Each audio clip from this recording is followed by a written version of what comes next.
My name's Ethan Carver, and I'm just a regular guy trying to figure out where I fit in this world. I never thought I'd be telling a story like this, but here I am, spilling my guts because I need to get it out.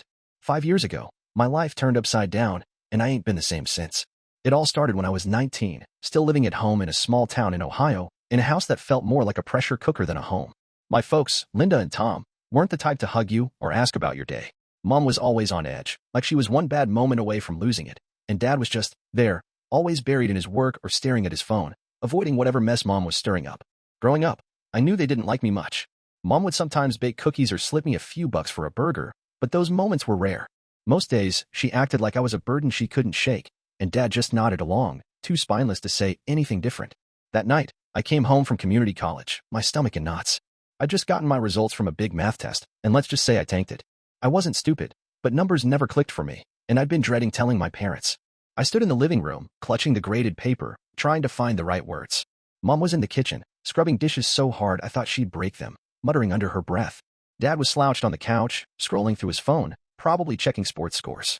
The air was thick, like a storm was brewing. I cleared my throat, ready to explain, but before I could get a word out, Mom spun around, her eyes locking onto the paper in my hand. "What's that?" she snapped, crossing the room in 2 steps. She ripped the paper from me, her nails scraping my skin, and didn't even glance at the grade before she started in.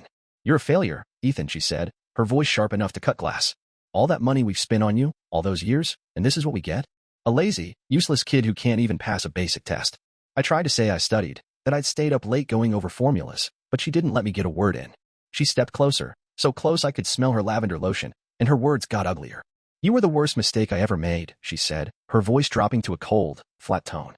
"Every day, I regret not getting rid of you when I had the chance. You've ruined my life, everything I wanted." I froze, my heart pounding.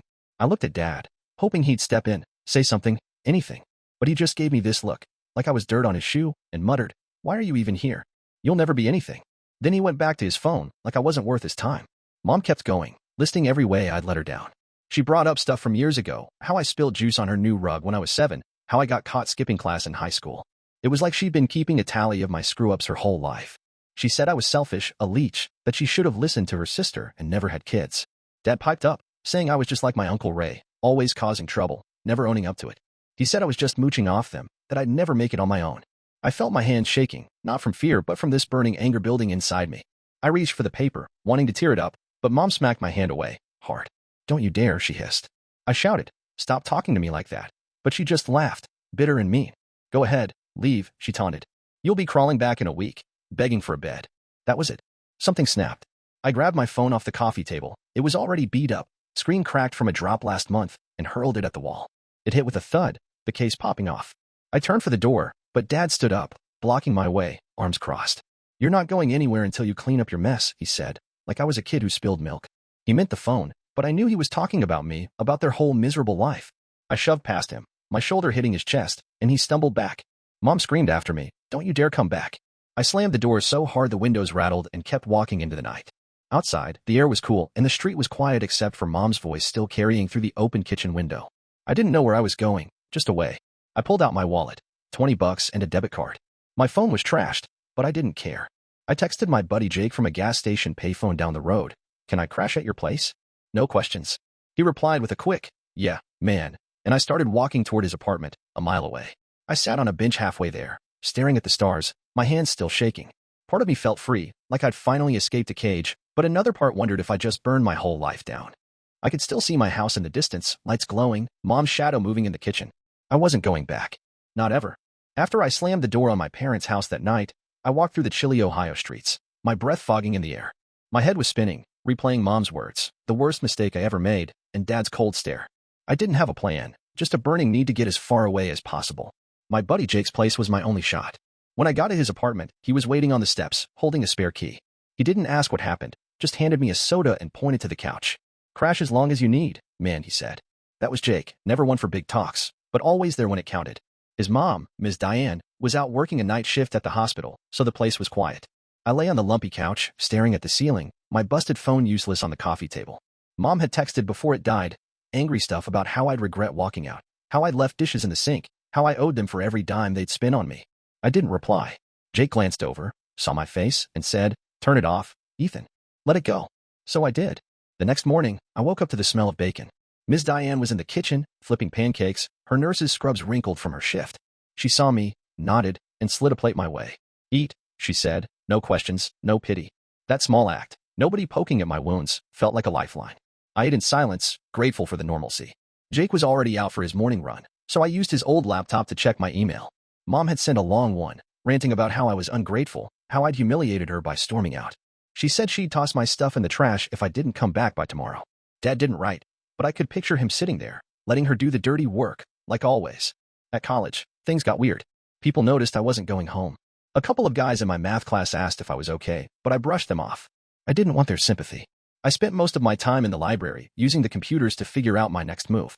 Mom started posting on social media vague stuff about disrespectful kids and how some people don't appreciate their parents. It was aimed at me, no question. Family members started texting. "What's going on, Ethan? Your mom's upset." My cousin Sarah asked if I'd done something to make Mom cry. I didn't explain at first, but when my Uncle Jeff sent a long message about family duty, I snapped. I forwarded him Mom's email, the one where she said she regretted having me.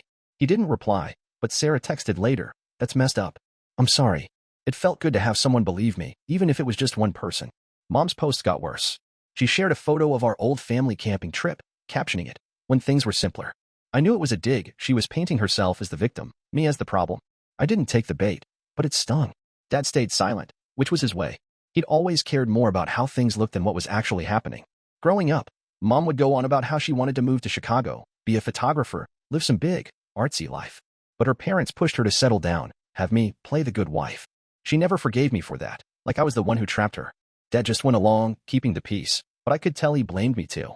I was the reason they were stuck in that creaky house, scraping by. I knew I couldn't stay on Jake's couch forever. I had to get my life together. First, I went to the college's financial aid office and made sure my parents couldn't touch my student account. I changed my email password, my social media logins, everything. I grabbed my birth certificate from a folder I'd stashed in my backpack. Thank God I had it, and opened a new bank account with the $200 I had left. It wasn't much, but it was mine. I texted a group chat with Jake and a couple other friends, telling them not to share my info if my parents came sniffing around. Most got it, but one guy, Matt, said I was overreacting. "They're your parents, dude," he said. I didn't argue. I was done explaining myself. Then Mom called Jake's house. Ms. Diane answered, and I overheard Mom's voice, all fake tears, saying I was troubled, that she was worried I'd hurt myself. Ms. Diane handed me the phone, her face neutral. I took it, and Mom's tone flipped the second she heard me. "You're embarrassing us," she hissed. "The neighbors are talking. Come home now, or I'm selling your stuff." I said, "Sell it? I'm not coming back." She screamed something about cutting me off, then hung up. I handed the phone back to Ms. Diane, who just squeezed my shoulder and went back to her coffee. That was when I decided I wasn't just running, I was fighting back. Mom wanted to play the victim? Fine. I'd make sure the truth got out, and I'd build a life where they couldn't touch me. A week after I walked out on my parents, I was still crashing on Jake's couch, trying to piece together what came next. My mom, Linda, wasn't letting up. Her texts came in waves, first furious, calling me a selfish brat, then weirdly calm, saying I was breaking her heart. I didn't buy the act. She'd always been good at turning on the waterworks when she wanted sympathy. My dad, Tom, stayed quiet, which was worse in a way. His silence felt like he'd already written me off. I was done waiting for them to come around, though. If they wanted a war, I was ready to fight. Jake's mom, Ms. Diane, let me stay without asking for rent, but I knew I couldn't mooch forever. I started picking up shifts at a diner near campus, washing dishes for minimum wage. The work was greasy and boring, but it kept me busy and put a few bucks in my pocket. Between shifts, I used the library computers to lock down my life. I changed every password, bank, email, social media. I even called my phone carrier to get a new number, since Mom kept blowing up my old one.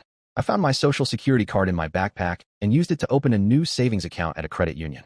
It had $50 in it, but it was a start. I told Jake and my cousin Sarah not to tell anyone where I was. Sarah got it. She'd seen Mom's dark side, but Jake's friend Matt still thought I was being dramatic. "They're your family, man," he said again. I just shrugged. He didn't know what it was like to feel like a punching bag in your own house. Mom's social media game got nastier.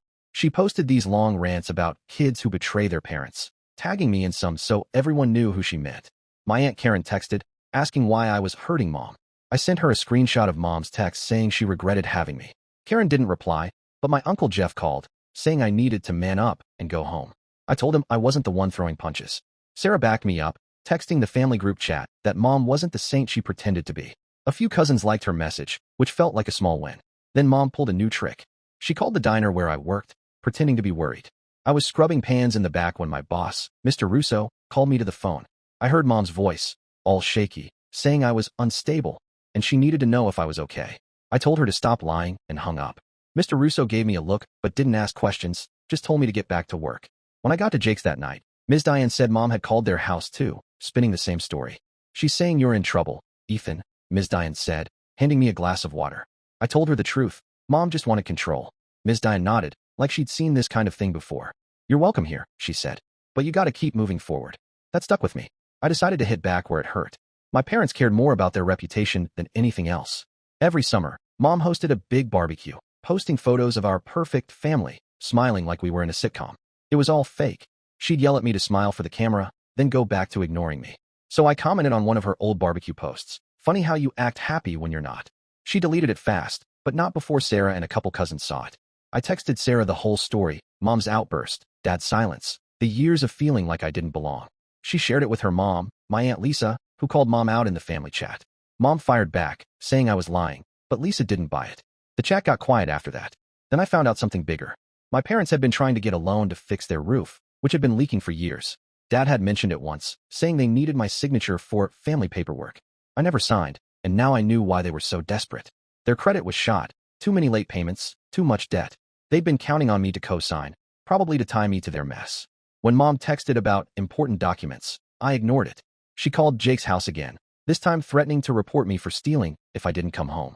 I told Ms. Diane to tell her I'd go public with every text, every voicemail, if she tried. Mom didn't call again. By the end of the month, I'd saved enough to rent a room in a shared house near campus. It was a dump, peeling paint, noisy pipes, but it was mine. I moved my stuff from Jake's, just a backpack and a box of clothes. I thanked Ms. Diane with a hug, and she slipped me a 20 for groceries. Jake fist bumped me and said, "You got this." I wasn't so sure, but I was done letting my parents pull my strings.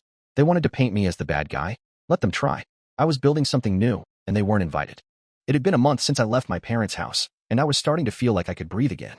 I'd moved into a rundown rental near campus, sharing it with 3 other guys who mostly kept to themselves. The place smelled like old pizza and had a sink that always clogged, but it was freedom. I was still washing dishes at the diner, picking up extra shifts whenever I could. The money wasn't great, but it covered rent and a few groceries. I'd cut my parents off completely, no calls, no texts, just silence. But my mom, Linda, wasn't done trying to drag me back into her drama, and the fallout was starting to ripple through the family. Mom's social media posts had gone from subtle jabs to full-on attacks. She'd write these long paragraphs about ungrateful children who abandoned their parents, sometimes tagging me so everyone knew it was personal. My cousin Sarah told me Mom was telling relatives I'd lost my way and needed to come home to fix myself. It was the same old play, make me the villain, her the saint. My Aunt Karen called, asking why I was breaking Mom's heart. I sent her another screenshot of Mom's text, the one where she said I was a mistake. Karen texted back, she didn't mean it, Ethan. She's just upset. I didn't bother replying. Sarah, though, was on my side. She'd started calling out Mom's lies in the family group chat, and a few cousins were starting to listen. My Uncle Jeff, who'd always been Team Linda, stayed quiet, which was new. Dad, Tom, was still a ghost. No texts, no calls, nothing. That was his style, let Mom do the shouting while he hid behind his phone. Growing up, he'd never been warm, but he used to at least crack a joke or toss me a baseball. Now, he was just this empty shell, caring more about what the neighbors thought than what was happening under his roof. Mom's bitterness was louder, but Dad's silence cut deeper. She'd always blamed me for her life not turning out right, how she wanted to be a photographer, travel the world, but got stuck raising me instead. Dad just nodded along, like I was the reason his hardware store job never turned into something bigger. Then Mom upped the ante. Sarah texted me that Mom had called her, crying, saying I was in danger and needed to come home. Sarah didn't buy it. She knew Mom's tricks, but it pissed me off that Mom was dragging my cousin into this. I checked my socials and saw Mom had posted a photo of me from high school, captioned, "Praying for my boy to find his way." It got a bunch of likes from her church friends, who commented stuff like, "Stay strong, Linda." I was livid. She was turning me into some lost soul to get pity points. I commented, "Maybe pray for yourself first." She deleted it in minutes, but Sarah screenshot it and sent it to me with a thumbs up. The real kicker came when I got a call at the diner from my parents' bank. I was elbow deep in soapy water when Mr. Russo handed me the phone. Some guy from the loan department asked if I was Ethan Carver and said my parents had listed me as a co-signer for a home repair loan. I told him I hadn't signed anything and never would. He apologized and hung up. When I got home, I checked my email and found a message from Mom, all sweet, saying they needed my help with family paperwork to keep the house. I deleted it. I knew what they were doing, trying to tie me to their debt. They'd been struggling for years, always pretending everything was fine while the bills piled up. I called the bank back, gave them my new address, and told them not to contact me again. I also put fraud alerts on my credit, just in case. The family drama was starting to shift. Sarah said Mom and Dad were fighting more, loud enough that neighbors could hear. My Aunt Lisa, Sarah's mom, told me Dad had stopped going to family dinners, and Mom's big barbecue got canceled because nobody RSVP'd. People were tired of her sob stories, especially after Sarah shared my side. I didn't feel bad. They built their perfect family image on lies, and now it was crumbling. I kept working, saving every penny. I bought a used laptop for school and started taking night classes, trying to pass that damn math course. Jake checked in sometimes, bringing over cheap beer and bad jokes to keep my spirits up. One night, Mom left a voicemail on my new number, must have gotten it from someone. She sounded desperate, saying they might lose the house, that I was tearing the family apart. I saved the message but didn't call back. She wanted control, not me. I wasn't going to let her guilt me into fixing her mess. I looked around my crappy rental, with its stained carpet and noisy roommates, and felt something like pride. It wasn't much, but it was mine, and I'd earned it. Mom could scream all she wanted. I was done being her scapegoat. 5 months after I walked out on my parents, I was starting to feel like I might actually make it. I was still living in that crummy rental near campus, splitting rent with roommates who mostly left me alone. My job at the diner had turned into a steady gig. Mr. Russo even gave me a small raise, so I could afford a few extras, like a cheap phone to replace the one I'd smashed. I was taking night classes, slowly chipping away at my degree, and Jake was still my rock, swinging by with takeout or dragging me to watch football when I got too stuck in my head. But my parents, Linda and Tom, weren't done trying to pull me back into their mess, and the cracks in their perfect family facade were starting to show. Mom's social media crusade had slowed down, but she was still posting cryptic stuff about family loyalty and kids who forget where they came from. My cousin Sarah kept me in the loop, saying Mom was telling everyone I'd gone wild and needed to be fixed. A few relatives bought it, but others, like my Aunt Lisa, were starting to see through her. Sarah had shared my screenshots, Mom's texts calling me a mistake, her voicemails blaming me for their problems, with the family group chat, and it was like dropping a match in dry grass. My Uncle Jeff, who used to lecture me about manning up, stopped texting altogether. Lisa told me Mom's church friends were asking questions, wondering why I'd cut contact. Mom's answer was always the same. I was troubled, ungrateful, lost. But the truth was spreading, and she couldn't control it anymore. Dad was still a shadow. No calls, no texts, just nothing. I remembered when I was a kid, he'd take me fishing sometimes, showing me how to bait a hook. Those moments felt like a different lifetime. Now, he was just Mom's silent partner, letting her rage while he pretended not to notice. Sarah said he'd started drinking more, sitting alone in the garage most nights. Mom, meanwhile, was unraveling. She'd always pinned her unhappiness on me. How I'd stolen her dreams of being a photographer, how raising me kept her from the life she wanted. But now that I was gone, she had no one to blame, and it was eating her alive. The big blow came when Sarah called me one night, her voice low like she didn't want anyone to hear. She said Mom and Dad's house was in foreclosure. They'd been dodging bills for years, counting on that loan I refused to co-sign. Without my signature, the bank wouldn't budge, and now they were months behind on payments. Sarah heard it from her mom, Lisa, who'd gotten a frantic call from Mom begging for money. Lisa said no. First time she'd ever stood up to her sister. Sarah also mentioned the neighbors had started talking. The roof was leaking worse, the yard was a mess, and Mom's big barbecue hadn't happened because no one showed up. The family was pulling away, tired of the drama. Then Mom tried one last stunt. I got a letter at my rental, forwarded from the post office. It was from their bank, asking me to co-sign a refinance deal. They'd put my name on it without asking, hoping I'd just sign and save their house. I was furious. I called the bank, told them I wasn't involved, and emailed a photo of the letter to their fraud department, saying I'd never agree to anything. Then I did something bold. I posted the letter on my social media, public for everyone to see, with a caption, "This is what my parents think of family, trying to use my name to save themselves." Sarah shared it, and so did a few cousins. Mom deleted her account the next day. I heard from Lisa that she was mortified, telling people I'd betrayed her. But the family wasn't buying it anymore. I kept working, saving, studying. My math grade was creeping up, and I'd started helping out at the diner's counter on busy nights, which meant tips. Jake and I hung out when we could, and Ms. Diane invited me over for Sunday dinner sometimes, treating me like one of her own. I wasn't rich or successful, but I was free. Mom left one more voicemail, her voice shaky, saying they were in trouble and needed me. I didn't call back. They'd made their bed. Years of blaming me. Years of pretending they were perfect.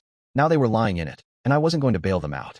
For the first time, I felt like the truth was on my side, and it was louder than their lies. It was almost a year since I'd walked out of my parents' house, and I was finally starting to feel like I wasn't just surviving, but living.